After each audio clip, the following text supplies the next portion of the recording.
Welcome to Business Coaching Secrets with Karl Bryan.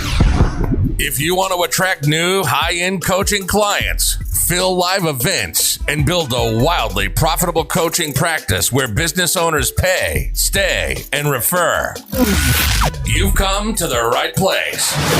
In this podcast, Karl provides his keys to the kingdom for finding and signing high-paying clients and building the coaching business of your dreams. Here we go. Ladies and gentlemen, boys and girls, coaches around the world, welcome to another episode of Business Coaching Secrets. It's your boy, the Road Dog, with none other than the man, the myth, the 4.5-foot legend himself, Karl Bryan. Welcome to the show, big fella. How's it going, bud? How's it good? What's happening? Good. We are in 2023 already. Can you just tell me what happened to 2022 and why it seemed to be like we snapped our fingers and the whole year was gone? I know. I think everybody was. I was personally so happy to see the backside of COVID and lockdowns. Of course, anybody in China listening might have a different opinion of that, as they're currently, actually, I think they're no longer locked down, but they have been for some time. So yeah, I just think that, Road Dog, and I agree that the year absolutely flew by, but here we are, bud. Let's rock and roll for 2023. They say that a pretty hairy recession is coming, but I say ignore the noise and pound harder than ever. That's what I say, Shoots. But what do you think? Well, with that in mind, it is a new year. So do you have any advice for the folks listening, for them, either themselves or for their clients? So as in New Year's kind of resolutions and that sort of thing? Well, I don't know. Just, any advice from the big man himself. Geez, I'm so as you introduced me as 4'5", right? The big man Shoots. Well done. We're starting this year off right, the way that we ended it. No, look, you got to accept that predictable bad things will happen, right? And they're going to derail you. They're going to derail your clients. So they're coming. So have a plan. Like here's actually literally what I wrote on my Facebook wall. When a guy meets a girl, his friends ask, what does she look like? And then when a girl meets a guy, her friends ask, what does he do? Right? The translation of that would be, we're insanely predictable. I am, you are, Road Dog is, etc. So next time your prospect, your client, your friend, or your family member predictably asks you, can I borrow money? It's Tuesday. Do you want to go for a drink? It's noon. Do you want to go for a drink? You're trying to sell a prospect something. I need to ask my wife. I need to ask my husband. Let me think about it. I need a little bit of time. It's outside my budget. You're coaching somebody, and what do they say? Look, it's been awesome. I appreciate it. I am overwhelmed, or I need a 90-day break, from your coaching. You got to be ready for it. And what I want you to do is have it is coming, right? Your friend, everybody, what my dad says, everybody needs your money more than you do, right? So believe me, once you start killing it and they're watching you on Facebook and they see all the comments and they see some great advice, etc., they automatically go into he's got lots of money, and people around you are going to ask you for a loan. Well, what happens when you lend a friend money? You lose the friend and the money, right? So I'll let you decide if that's something that could derail your year, that could derail your client's year. So have a predefined plan, because it's coming. Have a script, have a process to basically, save yourself from what could be the heartache. Like operate like a stoic and plan how you'll handle adversity and then be expecting it, right? And by the way, you can get lucky and make it. You can't get lucky and keep it, right? So thinking about that as far as everybody needs your money more than you do. Bill Belichick is a stoic, and he literally spends all week preparing for what might happen. And then I would question anybody listening, do you? Right? And of course, Road Dog, we both know the answer. Generally speaking, we don't, and we get surprised when we get asked for the loan. We end up, because we don't have a plan, we don't have a story, we don't have a game plan. You end up lending it, doesn't work out real well. And then what happens, does that derail you for a period of time? Remember, one bad conversation, or just one bad conversation can derail literally a month of productivity, right? Don't let that happen. So I would encourage folks going into 2023, Road Dog, to plan for it. Shoots. That's what I Sounds think. to me like you've had some people asking you for money. I don't know. It came up like 5 times. Shoots. I got a line. But that's just the way. But again, you become successful, and you buy the house on the top of the hill, and you drive a certain kind of car without a roof. I just tell you, like it happens. So, and by the way, not that's just it is what it is. So, Well, one day, but I'm hoping you can afford the roof for that car. Hey, listen. What is speaking of New Year's though? Like everybody does resolutions, right? I hate resolutions, but what's your take on New Year's resolutions? What's that joke? I'm gonna start a bar called or I'm gonna start a gym called Resolutions, and on the 14th of the month, it's gonna become a bar. Ha ha ha ha, Road Dog. Um, here's was that a good joke? Shoots, does that make you laugh? We're still working on. Is that one of your resolutions to become funny this year, or what's happening? It is, man. It is. So look, New Year's resolution. I'm with you. Well, okay. If you were being predictable and you thought of the best way of predicting the future is what? Looking at the past. And I would just ask anybody listening, how did last year's resolutions go? How did the year before go? How did the year before that go? And how did the year before that go?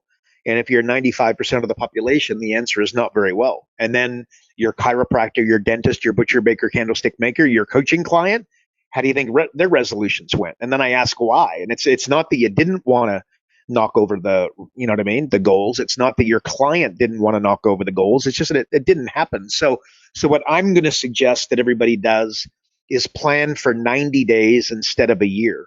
And by the way, if you start planning and if you start doing, do 4 years a year, or take your quarter and turn that into your where you set the new target and start operating in quarters, I think you're going to get significantly further.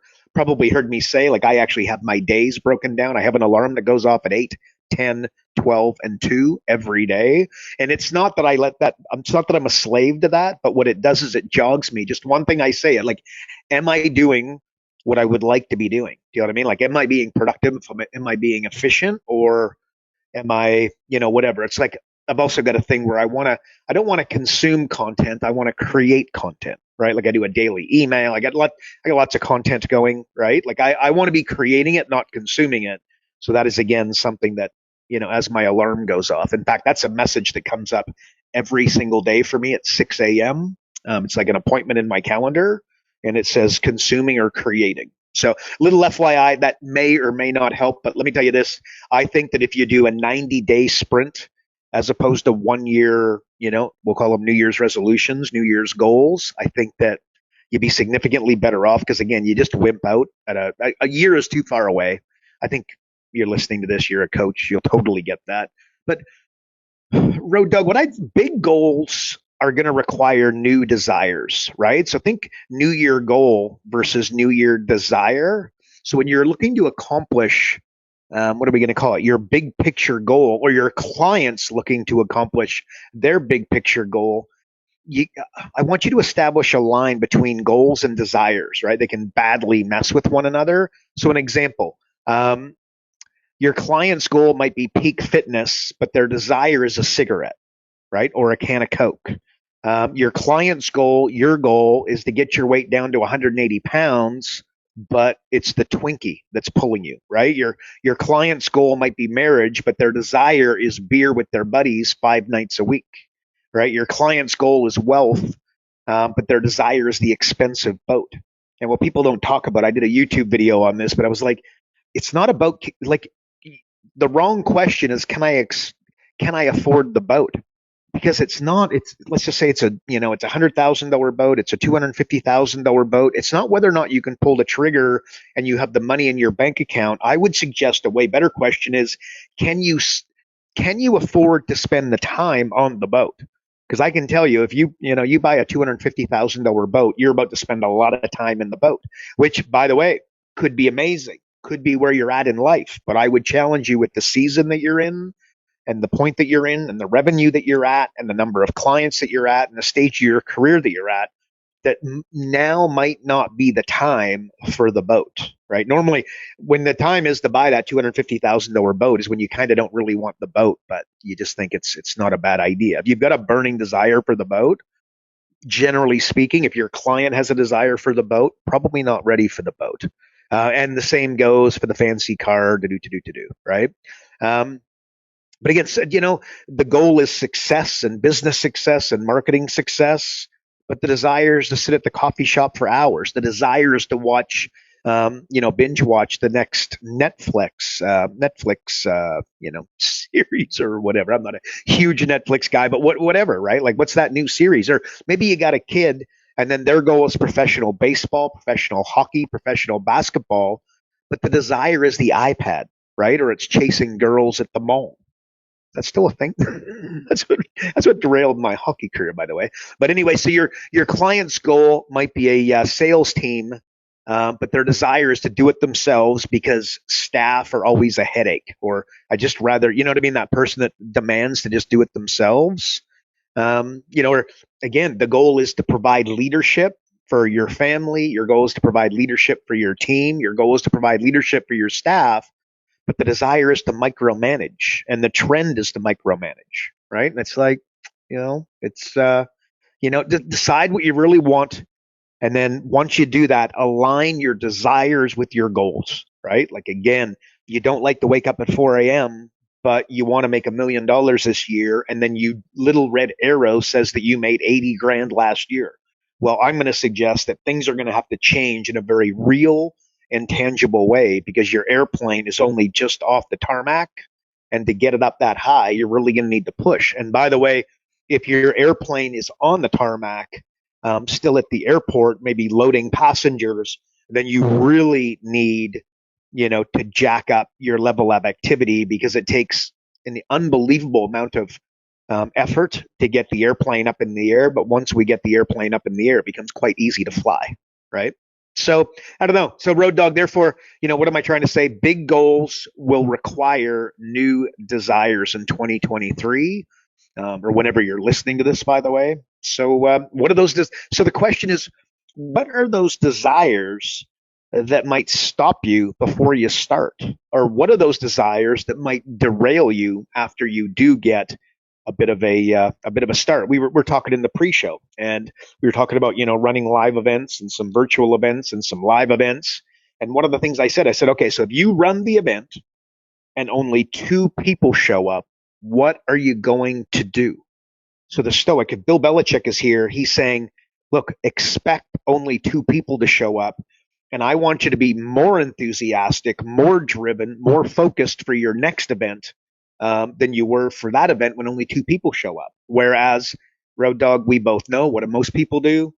2 people show up, then they'll tell us, oh, live events don't work, or something else, totally insanely ridiculous. No, you didn't, your desire was to cry into your Cheerios as opposed to the, give your, you know what I mean? Just, shake yourself a little bit and say, no, I am enough. And it's okay that I had a bit of a I had a failure that other people saw, and that's okay. That's the kind of thing that I would, literally prepare myself for. So it's like, Road Dog, you're enough, but you're nowhere near good enough. I like that. You know what I mean? Like, everybody wants to pat everybody on the back, but it's like, that doesn't juice you. You know what I mean? Yeah, I don't know. I think that there's a lot of power in that. Like, you are enough. It's okay, right? But you're nowhere near good enough, because you're you, and progress equals happiness. Road Dog says that at the end of every podcast. There's a reason why, because, it's, you just want a little bit more. You want a little bit more. And by the way, and that is okay. And the people around you who love you, oh, you need balance. You should slow down. You're going to burn out. Blah, blah, blah, blah, blah. Just white noise. Ignore that. They love you. They want the best for you, but they're giving you horrific advice when they start talking about balance and that you're going to burn out. The way that I burn out, the way that Road Dog burns out, the way that you will likely burn out if you're listening to this, it's when you don't push. And again, like, you go on people go on holidays.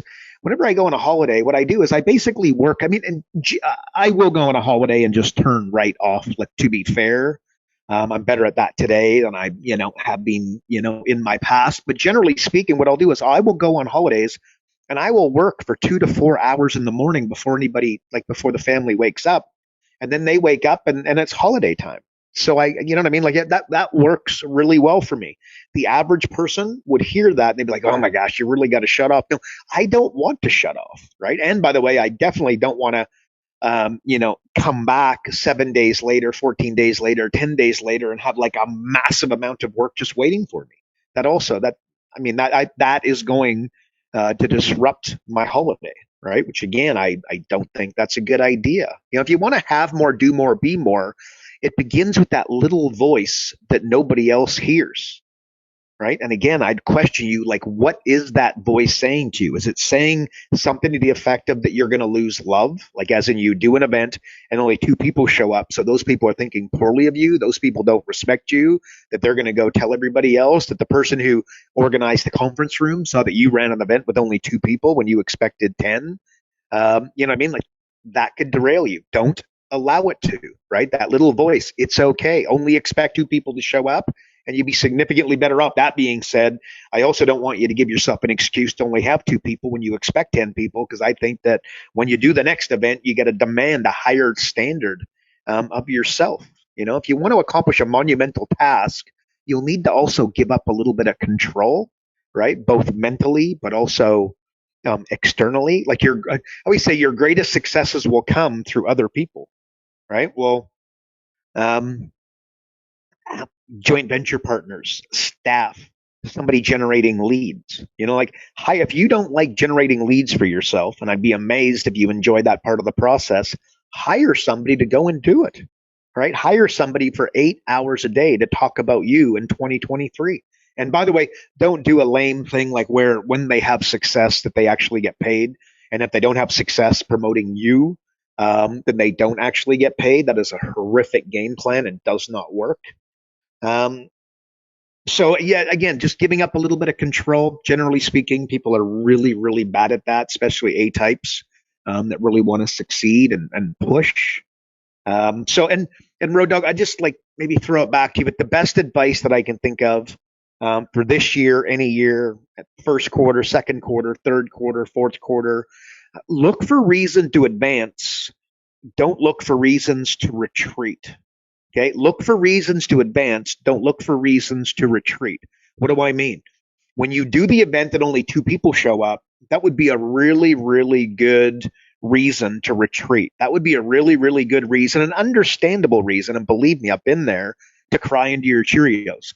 But I want you to see that and say, if your desire is to eradicate business failure and to save lives and save marriages and do all the stuff that I believe that you got into business coaching for, and certainly I did, I want you to look for reasons you only impacted 2 people. Therefore, the only reason you're a failure is not because people saw the failure publicly, or the 2 people that show up, thought it was a little bit lame, or the people who saw and looked in and whatever that was. I want you to advance because you only impacted 2 people, and that's why you failed. You failed because there was only 2 people there when you planned to impact 10 people and therefore 10 families. And then it's not just 10 families and not just 10 people, but those people have business owners and they're going to be on the phone, and you want, to deliver content to them and inspiration to them, that when they pick up the phone and they talk, to their joint venture and to their accountant, to their partners and to their clients, that they're inspiring and aspirational to them. That's why you failed, right? So again, look for reasons to advance, not retreat in the new year. And my opinion is that there is a little bit of magic in that statement, and better look in that frame. Look for reasons to advance rather than looking for reasons to retreat. So Shoots, what do you think? That's what I would. That's resolutions. Go 90 days instead of 1 year, and then look for outcomes, right? Road Dog, like, don't just look for, like, it's just a throwaway. Like, as an example, you want to have, 10 clients at $2,000 a month by a certain date, right? Let's say 90 days from now. Okay, well, reverse engineer the numbers and say, okay, so you're going to run live events, or you're going to do joint ventures, or you're going to cold call, or you're going to do coffee meetings at Starbucks. Like, you've got your process. You're going to do networking and go to the local BNI and the local business networking groups, reverse engineer your numbers and go, okay, so, if the numbers are going to be X, then I got to get Y. Like, how many attendees how many people do you got to get to opt into your event in order to get a certain amount of people to attend your event? And then how many people are going to attend to the end and assume that's only going to be, 80%. Some people are going to opt out and not see your offer. And then not everybody that you get, how many people are going to book an appointment? And then how many people are going to say yes to book an appointment? And then of those people that say yes, how many people are going to opt out of your coaching within 90 days, 6 months? Like, again, Bill Belichick would tell you to be like a stoic on steroids. So plan for all of that stuff. So none of it is a surprise. And quite frankly, anything above that, anything above, the threshold and the standard that you set up is basically, it's jam and it's inspiring. So that's what I would say, Shoots. What do you think? I was ready at the last time when you did the fake throwback to me, so I wasn't sure was actually throwing it back to me right there. You know what I am? I'm extremely disappointed in this advice because I've been sitting here manifesting my 2023, and you're telling me that I need to do more than just manifest? Come on, man. Yeah. Think and grow rich. Isn't that how it works? One of your faves of all Sit time. on the bed and wait for a bag of money to fall on your head. That's all you got to do. Just watch The Secret on rerun. The Secret. Your all-time. It's amazing that you don't talk about it more, considering you probably watch that every single day. Shoots. It's and by the way, I love the fact that you tell yourself you didn't make the show because you were too busy at the mall chasing girls. Is that what they told you? I'm pretty sure your height. Like, I'm looking back at the time frame. There wasn't a lot of Cliff Ronings back in that time span, bud. So just throwing that out there. But not now, you would have a much better chance. Makes me feel better about myself, though. Shoots. Wasn't talent. It was the girls at the mall were too cute. That's what went wrong. Shoots. And speaking of talent, how'd that work out for you? Let's move on from it. Let's change the subject because that did not go well either. But so that was a career and life limiting decision that you made there. Hey, before we go on, my pink polo top looked amazing with my collar up. I will tell you that, bud. Without a doubt, like seriously. Did you have like white sort of boat shoes or something going on too, or like loafers, or what was happening there? I probably had a pair of those shades. No socks, like dress shoes. No socks was the thing. So your shoes, and then rolled up jeans, with the tight ankle jeans. This is. I'm getting the visual. I appreciate that. Levi 501 shades. There you go. There it is. So what's your biggest prediction for 2023? Oh, my biggest prediction. So look, I think that Facebook Meta is going to be a great investment. It's down about 75% as I sit here and talk to you now. And I think they're just being overly punished because Zuck is a bit, whatever. The metaverse and all that sort of stuff. No doubt anybody listening has heard a little bit about that. I think that's going to be if you want to invest, if you got a lazy few bucks and you want to put it in the stock market, my opinion, not financial advice, and any money that you put into it, expect it to light on fire. But I cannot see how Meta, it's a very strong company with Facebook, Instagram, WhatsApp, etc. I can't see how they don't do very, very well. I think Tesla is going to get crushed. I think that what's going to happen is Twitter is going to do well, but it's going to do well at the expense of Tesla. So he's going to make, actually, I talked about this a little bit last week, but I think he's going to make, tens of millions on Twitter, but I think that it's going to come at the expense of Tesla in a very real and tangible way. And I also think that Tesla, I think their company is going to appear on the surface to be doing better than ever. I think they're going to pump out more cars, and I think they're going to do better, which I think this has relevance, right, for a small business owner, by the way, just looking at that as from a macro perspective, how things can go really, really well, but you can lose in one end by gaining somewhere else, right? And again, you got to get really, really clear on what it is that you want. And that's how you combat that, chasing two rabbits. I just think that Musk is fighting too many battles right now. That's the reality. That's what the market will tell you. Anyway, so I don't know if that's so somebody's looking for some lazy stock advice. I think that Tesla is a bad buy. I think Apple is going to hold steady, and I think that Twitter is going to do well, and I think Meta is going to do very well. And I think that I think that there's going to be, like, we're going to get punched in the mouth. Like the economy is going to be the story of 2023. I think that's kind of so the economy is going to be the story of 2023. And I do think that it's going to take a punch in the mouth, but just the fact that everybody's talking about how it's going to get the punch, like in 2008, nobody was talking about it, and it caught everybody by surprise, right? Everybody's talking about how bad it's going to be. And I therefore think that it's just not going to be as bad. I do think that we're going to hit some financial rocky times in 2023, but I just don't think it's going to be as bad as what some, that looking to get some, clicks on their media would suggest. And I think, look, I think business coaching is going to go through the roof.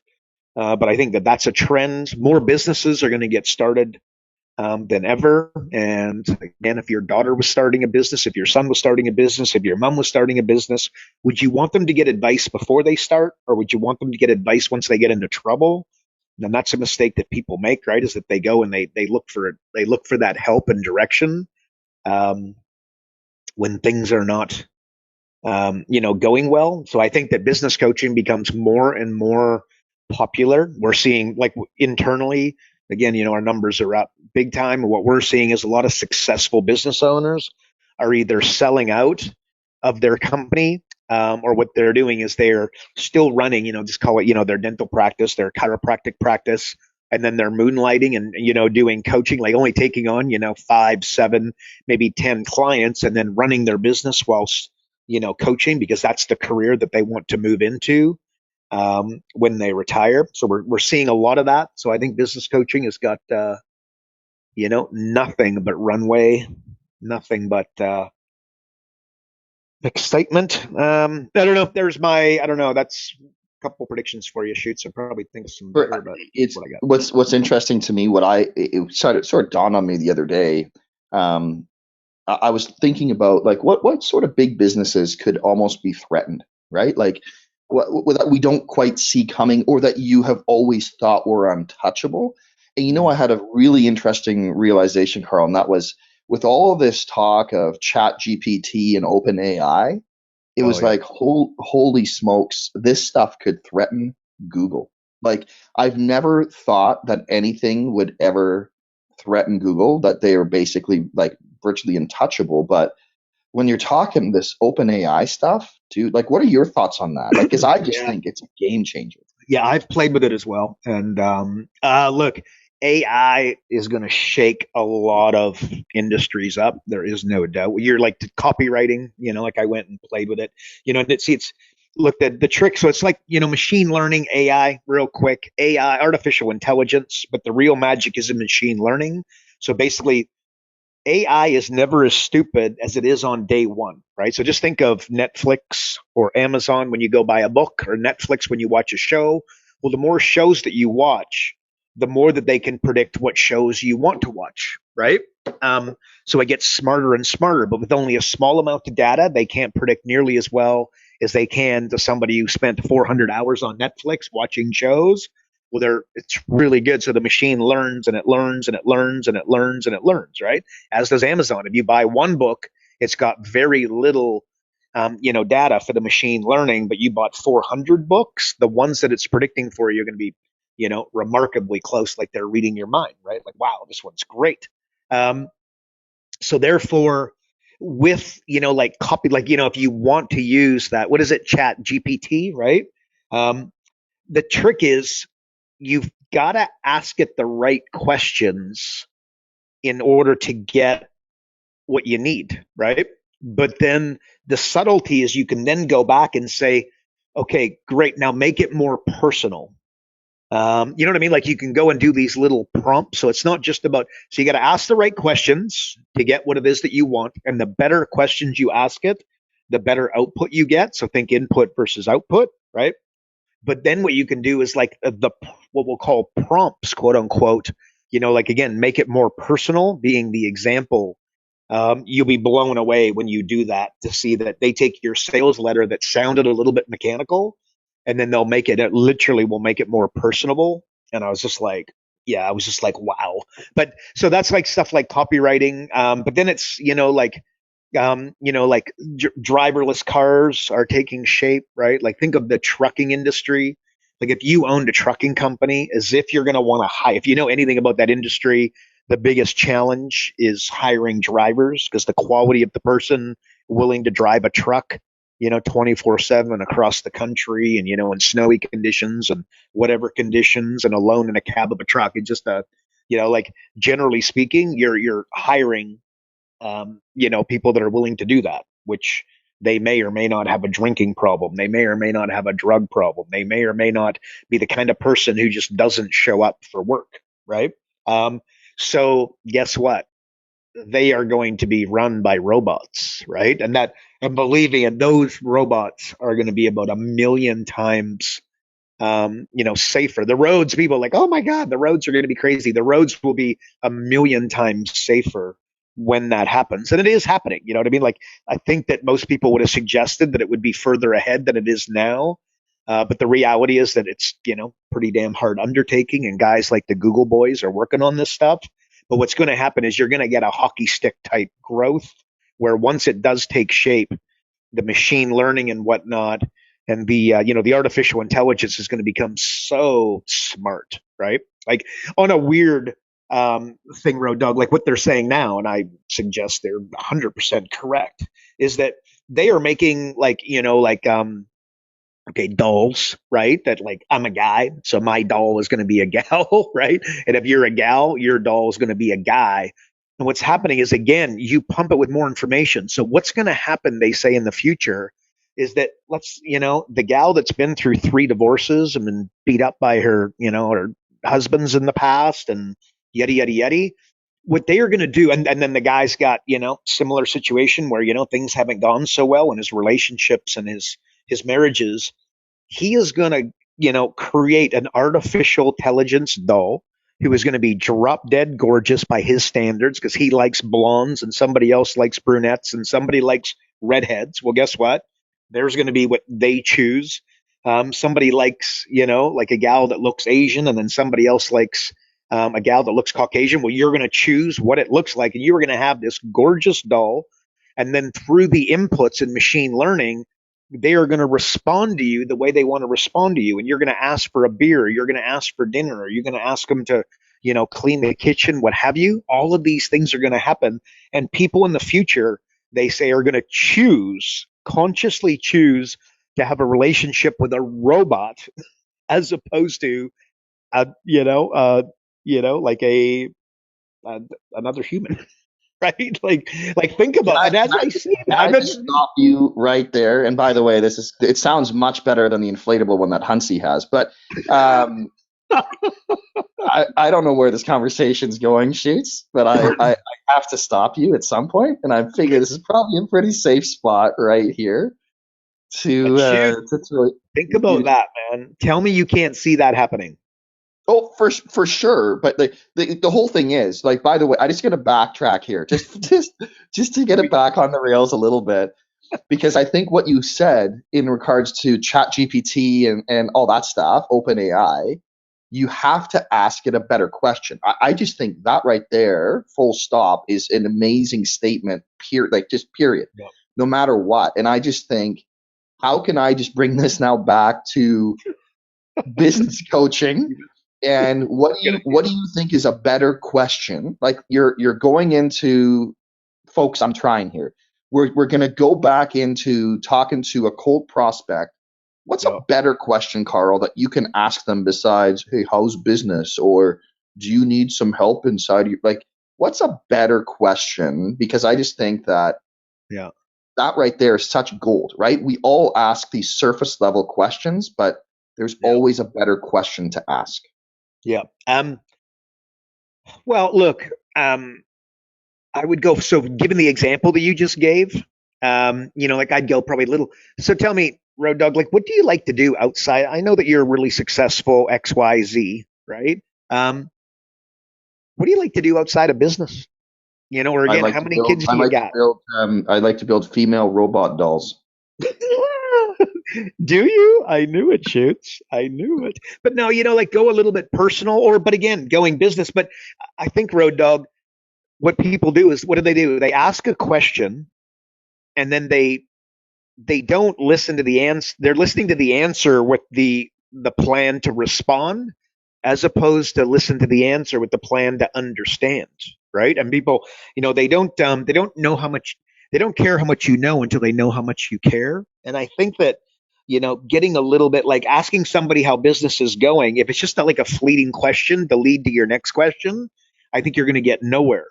But I think if you legitimately understand, and you understand a little bit of NLP, and you understand body language and tonality, you know what I mean? You can understand their response, and then, you know what I mean? Like, and then I think you can actually get to the conversation, in a really organic, and I'm going to say powerful way, because, you know what I mean? Like, you were engaged with this individual. Like how many, like when I ask you, how many staff do you have? Actually, like when I ask you how many staff you have, it's almost like me asking what your revenues are, because I get a really good indication from that. You know what I mean? Do you operate, like Road Dog, do you operate locally, or are you statewide? And then when they answer that and they go, state, and what about, have you experimented with going national? How did that go? With your advertising campaign, are you doing like, are you doing that locally, or, with the, you know what I mean? Or are you doing it on the radio? Like what does your advertising, program look like? But you kind of get it. Like you got to listen with the intent to understand, instead of listen with the intent to ask the next question. I think that's the answer that I'm looking for here. And you bring up a really, really good point, and I just want to make sure we're not totally going, alien on everybody. But like, if you want artificial intelligence to work for you, you've got to be able to ask it the right questions, and then have the right prompts. And then I would challenge everybody listening to say, like, what do they say, that 90% the conversation that you had with yourself when you were by yourself yesterday is exactly the same as the conversation you're going to have today, which is exactly the same as the conversation you're going to have tomorrow. So I'd suggest that what you're doing is asking yourself the wrong questions. So maybe in your case, Road Dog, you might be asking yourself the right questions. You might be asking yourself the wrong questions. But for anybody listening, my worry would be that you're asking yourself disempowering questions, right? So again, like, rather than go, like, you know what I mean? Rather than get worried about artificial intelligence and feel like things are going to spiral beyond you because you don't understand it, you just think of, like like when you double a penny every day for 31 days, what happens? You get 10 million bucks, right? But the problem is it's day 14, 15, 16, 17, 18, 19, 20 for a long time. So like the same with when you play Monopoly properly, you feel like you're losing halfway through, right? So I would suggest, if artificial intelligence is something that you want to understand, and machine learning is something that you want to understand, I want to say, just, if you started a penny, if every day you just take 15 minutes to learn about artificial intelligence every day for the next 31 days, and you'll go from a penny to $10 million, metaphorically speaking, right? So don't get intimidated by it. Start thinking about, what? I don't know, use that as your metaphor, use that as your example. And again, Road Dog, why did I start my daily email? Why do I originally called it one thing, and now I call it one profit acceleration thing? Is because every day, I'm just an insatiable appetite for information. I just love to learn, right? A blessing, a curse, somewhere in the middle.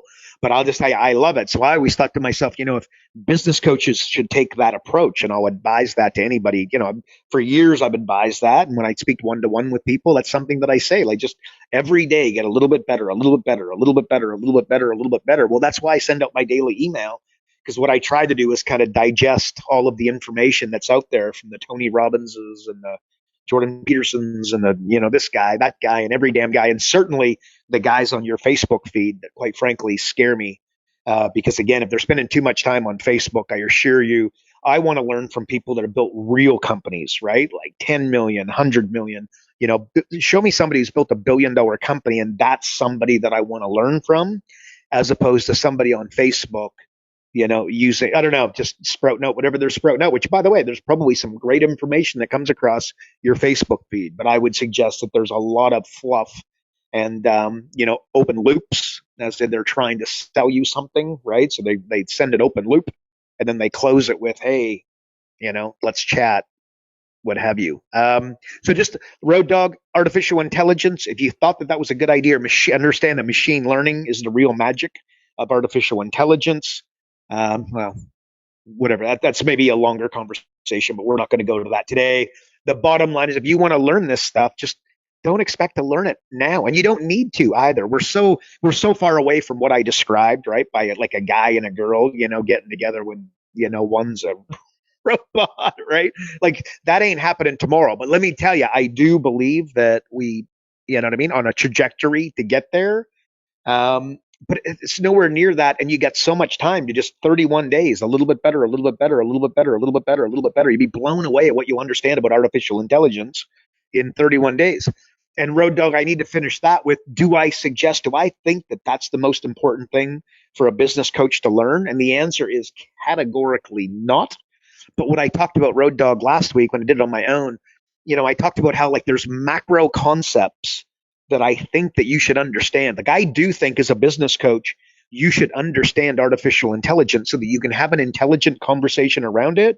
You can raise somebody's eyebrows, because I can tell you that being intelligent is a superpower for what it is that we do.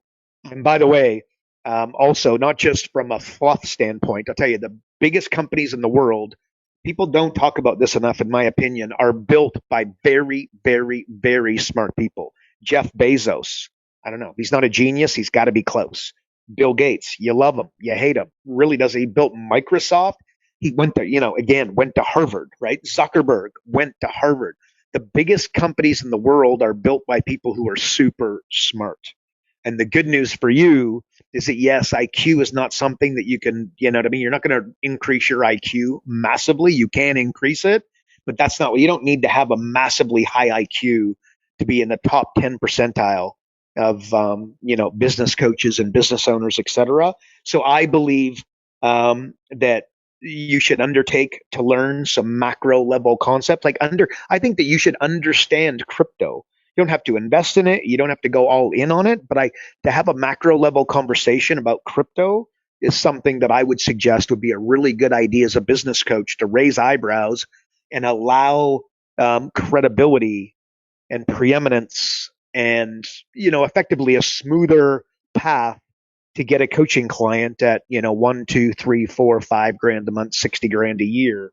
I think that it's really important. So, but do I think that artificial intelligence is what you should be starting with if you're new to business coaching? And the answer is categorically not. But that being said, though, Karl, you're setting a frame as part of a conversation, perhaps, and saying, look, this is going to be a game changer. What game changers are happening in your industry? What are you not seeing? And again, getting them to ask themselves better questions in terms of what are the real threats that could come that you're not even paying attention to in your business and your industry. Yeah. Would you agree? And then, by the way, do some homework, right, Road Dog? Like, respect your client. When you're about to go meet with a chiropractor, think about what artificial intelligence going to mean to chiropractic. And then what is artificial intelligence going to mean to dental? And what is artificial intelligence going to mean to, like a food, like a food delivery business, like a ghost kitchen? Well, there's going to be robots working in there instead of low-end employees. I guarantee. I mean, there's robots all over Amazon, right? They don't go and pick the dealios. They send out robots and they grab it and bring it, and they're right significantly more than if the human is doing it. So this stuff is all right. So I agree with that, Road Dog. Complain less. Go right and complain less. Yeah, and that. Yes. There you go, Shoots. That's my. All right. So I'm going to take my one thing out of the podcast, and that is ask yourself better questions. And just real quick, what was the primary question that you asked yourself in 2022? And how did that work out for you? Did you achieve your goals or did you not? It was, how can I can tell you, and I learned this from Tony Robbins in a 7-day course to do. But how can I more enjoy the magic of right now?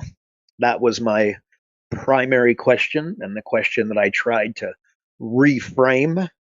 And how did it work out? Truthfully, again, I, like everybody listening, am a project, and I'm getting a little bit better, a little bit better, a little bit better. But I can tell you that like at the beginning of the year versus the end of the year, and certainly halfway through, where I was probably even stronger at it. But you know what I mean? Like I was much better at it. I moved to an island. I started riding my bike along the number one beach in the world. So you know what I mean? I feel like I did that. I took some pressure off. I took myself less seriously. I took life a little bit less seriously. But look, I tell you another thing, like judgment and empathy. Judgment is shallow. Empathy is deep. Again, one of the things I just really try to hold, like if I ever found myself getting judgmental, oh, this person drinks too much, or this person smokes cigarettes, or this person isn't motivated enough, this person, could be so much more successful, this person doesn't realize, the talents that they have, and they're wasting. I don't know. Like these are the types of things that I think, anybody could agree that when they meet somebody, they might pass off a little bit of judgment in that direction. And I had empathy. Somebody's drinking a little bit too much. It's like, they're going through a hard time, right? So like judgment is shallow, empathy is deep. It's something that I don't know. That's just something that went through my head many a times. Actually, Road Dog, let me tell you something else. If you were to ask me the number one lesson or the number one thing, so that's where I started, right? And I will tell you at the end of the year, and again, I did a YouTube video on this that I got some feedback on, and it was like, don't what is it? Hang on. So you don't worry about what you do, and it's not that you don't worry, but work on who you are. Oh no, sorry. This is what it is. This is what it is. The world is not driven by greed; it's driven by envy, right?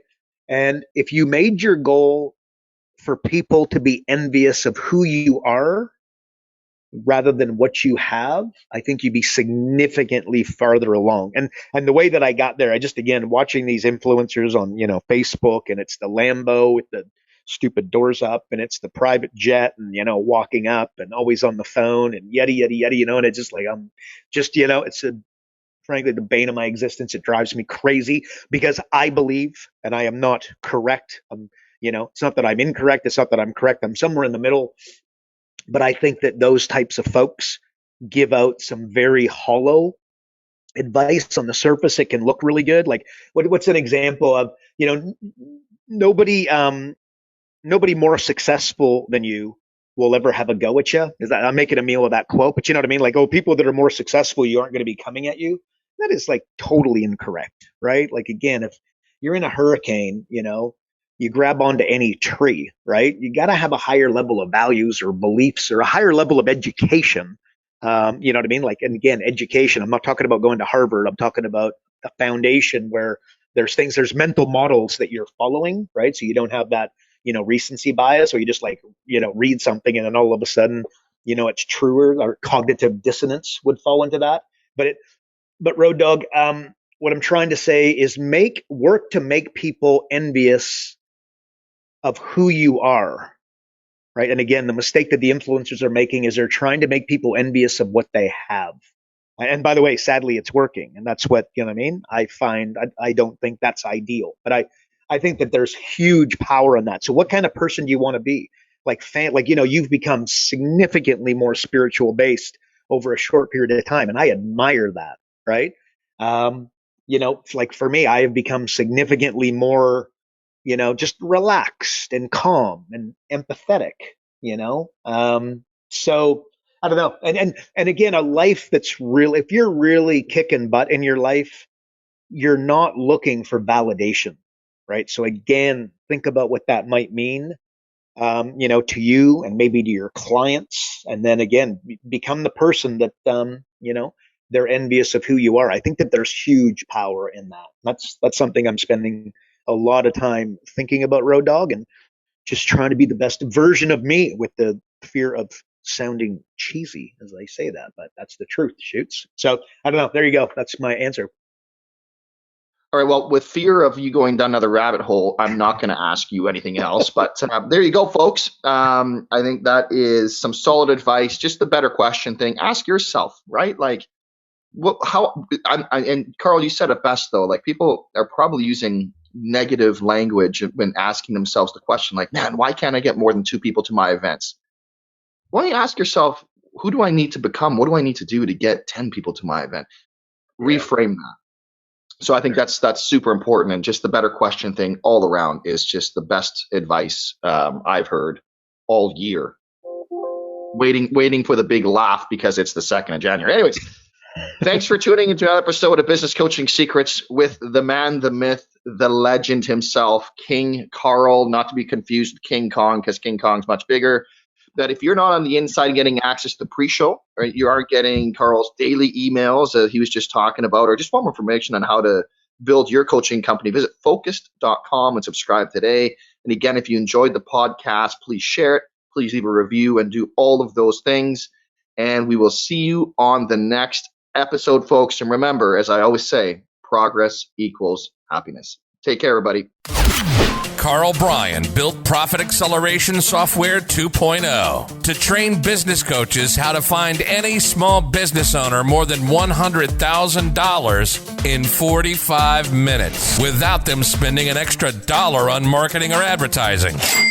This becomes a business coach's superpower. So as a business coach, you'll never again have to worry about working with business owners that can't afford your high-end coaching fees. Check us out at focused.com.